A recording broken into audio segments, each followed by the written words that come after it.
मेरे ख्याल में इस वक्त हमारे पास चाइना की टेक्नोलॉजी है और अमेरिका की सपोर्ट हासिल है। अगर किसी ने शरारत करनी है तो बड़ा अच्छा मौका है, उनको चाहिए कर लें। अमेरिका मायूस हुआ है भारत से क्योंकि इनके पास कोई क्लियर स्ट्रेटजी नहीं है against China. They are not organized. और फिर उसके बाद चीमा साहब देखो, इन तीन मैं हैरान हूं इन्होंने अपने आप को किस तरह डाउनग्रेड किया। देखिए इनकी डाउनग्रेड करना शुरू इस तरह हुआ है चीमा साहब कि सबसे पहले यूनाइटेड नेशन जनरल असेंबली में नहीं आए। एक बहुत बड़ी अपॉर्चुनिटी थी यहां पे साइड लाइन पे आना, लोगों से मिलना। फिर उसके बाद शर्म शेख में नहीं गए, एक बहुत बड़ी अपॉर्चुनिटी थी। और उसके बाद अब ये जो आसियान के अंदर नहीं आना, तो छुप गए हैं। छुपने से बिल्ली तो नहीं चली जाती ना। मैंने कहा था डोनाल्ड ट्रंप साहब कहीं जा तो नहीं रहे, वो तो भी 4 साल इधर 3 साल रहेंगे। तब आज आपने अमेरिकी सेक्रेटरी ऑफ स्टेट का बयान देखा होगा, उन्होंने आज कहा है कि हम पाकिस्तान के साथ जो अपने ताल्लुकात हैं उनको एक्सपैंड करने जा रहे हैं। और उनसे सवाल किया गया, आज मार्को रूबियो ने ये कहा है प्रेस ब्रीफिंग में, उनसे सवाल किया गया कि इंडिया ने क्या आपको कहा है कि उन्हें कोई कंसर्न है, तो उन्होंने कहा उनको कोई कंसर्न नहीं होने चाहिए। उसकी वजह यह है कि हम दुनिया में मुख्तलिफ ममालिक से ताल्लुकात रखते हैं और हम ये अपॉर्चुनिटी देख रहे हैं कि ताल्लुकात पाकिस्तान से एक्सपैंड करें, और ये हमारी जॉब है कि वो कौन से ऐसे मुल्क हैं जिनके साथ हमारे कॉमन इंटरेस्ट हैं। डॉक्टर साहब, इसको आप कैसे देखते हैं? मार्को रूबियो की ये जो बात है ये बड़ी इंपॉर्टेंट है कि वो कह रहे हैं कि, और दूसरा उन्होंने ये भी कहा कि हम ऐसे ताल्लुकात नहीं बनाएंगे कि इंडिया के साथ अच्छे हैं तो पाकिस्तान के साथ खराब करें, पाकिस्तान से अच्छे हैं तो इंडिया से खराब करें।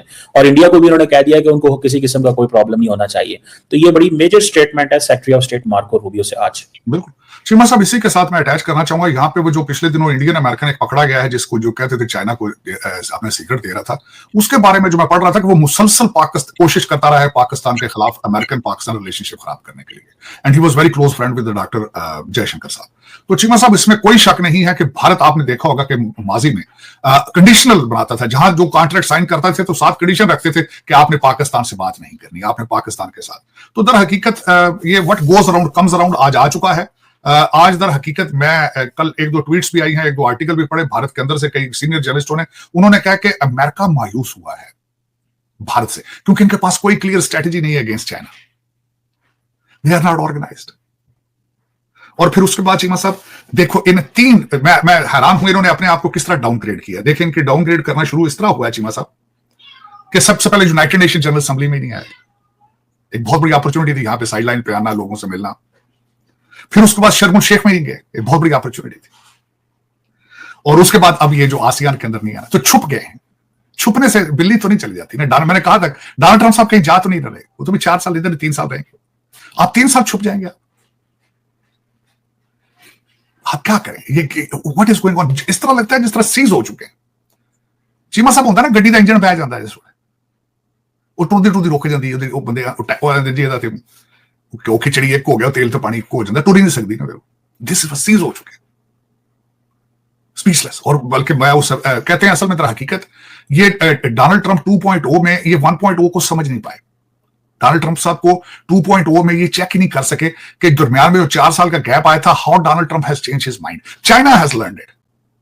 China has learned it. Cheema साहब, आप, मैं छोटी सी एक और अर्ज करना चाहूंगा। आज मैं जो आपके पाकिस्तानी जो हैं बच्चे जो ट्रोलिंग करते हैं, खासकर कहते हैं कि रेयर अर्थ मिनरल के लिए वजह से पाकिस्तान को बेच दिया गया, आज उनकी इत्तला के लिए अर्ज है, इस आसियान में तीन मुल्कों के साथ उन्होंने रेयर अर्थ मिनरल का कॉन्ट्रैक्ट साइन किया है डोनाल्ड ट्रंप साहब ने, जिसमें थाईलैंड, कंबोडिया और मलेशिया है रेयर अर्थ मिनरल। और चाइना ने कहा है हमें कोई एतराज नहीं। और दूसरी बात ये बताना चाहूंगा कि चाइना फौरन अपने घुटनों पर आ गया है रेयर अर्थ मिनरल की वजह से डोनाल्ड ट्रंप साहब के सामने, वो आईडील हो गई। तो चीमा साहब दर हकीकत इनको क्या प्रॉब्लम था? सवाए बिहार के इलेक्शन या 56 इंच की छाती के अलावा कोई दूसरा तो मसला ही नहीं। क्या सियासत में 56 इंच की छाती होती? मेरे ख्याल में तो नहीं होती। सियासत की चीज का नाम है कुछ दो और कुछ लो और दरमियान में आके सेटल कर लो, नेशनल इंटरेस्ट पे, पर्सनल इंटरेस्ट पे नहीं, नेशनल इंटरेस्ट पे। लेकिन आज फिर वो नेशनल इंटरेस्ट ही नहीं। आज जो है वो, मैं हैरान हूं। मैं जिन लोगों का बहुत बड़ा फैन था, मैं समझता था यार फ्यूचर, इतनी आला किताबें, इतना एक्सपीरियंस, मैं दरगुजर कर जाता था हिंदुत्व का आइडियोलॉजी। मैं कहता था चलो कोई नहीं यार, रेडिकलाइजेशन ही है ना, कोई क्या फर्क पड़ता है, रेडिकल लोग तो होते हैं हर जगह पे। लेकिन जब मैंने 10 मई को देखा, वो ये तो खून देखना चाहते हैं। They are not the normal human to begin with. देखिए मैं कई दफा अमेरिका के अंदर भी चीमा साहब, स्टेट डिपार्टमेंट जब एक कंट्री के अंदर आप गालियां अमेरिका को देते हैं ना इलेक्शन के पीरियड में, तो वो बर्दाश्त कर लेते हैं, कहते चलो it's a political narrative, it's a political season. लेकिन जब आपका कारोबार ये हो बना ले आप परमानेंटली, अब देखना ताजमहल के पीछे पड़ गए जाके 10 है उनको गल करना इन 21st सेंचुरी। और सबसे बड़ा मॉन्यूमेंट भारत का जो ताजमहल है,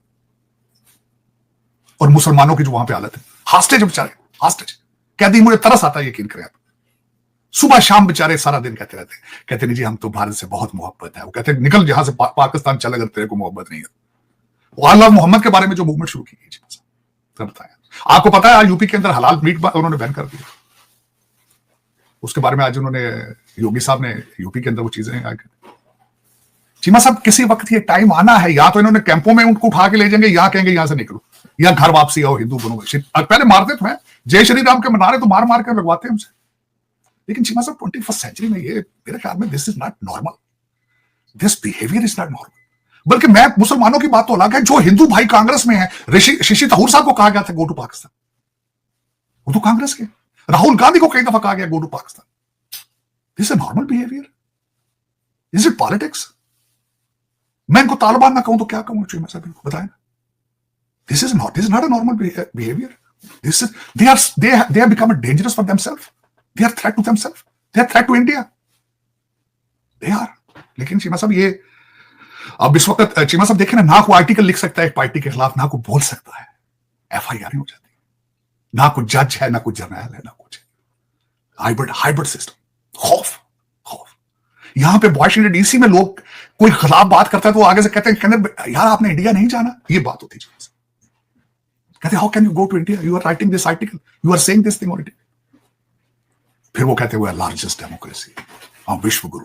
इस चीज के विश्व गुरु में सोच तुम्हारी इतनी छोटी और विश्व गुरु नाम इतना बड़ा कर दिया।